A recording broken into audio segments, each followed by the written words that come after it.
नाणे वारे सलाहकार doctor Hafeez Shaikh post budget पेश कंदे चयो आहे त माली मुश्किलातनि बावजूदि अवाम ते 1 रुपयो बि नओं टैक्स नाहे लॻायो। 10 क़िस्मनि जे विथ होल्डिंग टैक्स खे ख़त्म कयो पियो वञे। कोरोना सबबि मईशत खे 3000 अरब रुपयनि जो नुक़सान थियो। माज़ी जा कर्ज़ अदा करण लाइ कर्ज़ वठणा पइजी रहिया आहिनि।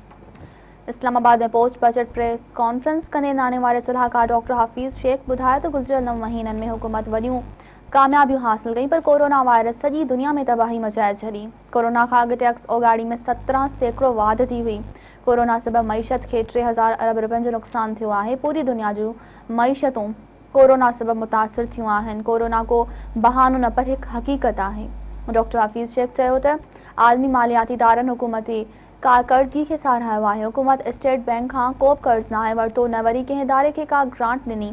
मौजूदा हुकूमत माज़ी जे कर्ज़नि जे व्याज ते 2700 अरब रुपया अदा करे चुकी आहे। हलंदड़ साल हुकूमत खे कर्ज़नि जा वधीक 2900 अरब रुपया अदा करणा आहिनि।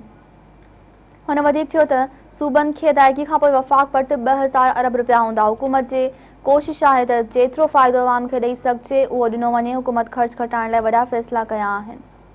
मौजूदा हुकूमत खे माज़ी जा कर्ज़ अदा करण लाइ कर्ज़ वठणो पइजी रहियो आहे। हफ़ीज़ शेख ॿुधायो त ज़रई शोबे जी बहितरी लाइ 50 अरब रुपया रखिया विया। हारनि जी बहितरी लाइ 280 अरब रुपयनि जी कणक ख़रीद कई वई आहे। माली मुश्किलातनि बावजूदि अवाम ते 1 रुपयो बि नओं टैक्स नाहे लॻायो। 10 क़िस्मनि जे विथ होल्डिंग टैक्स खे ख़त्म कयो पियो वञे।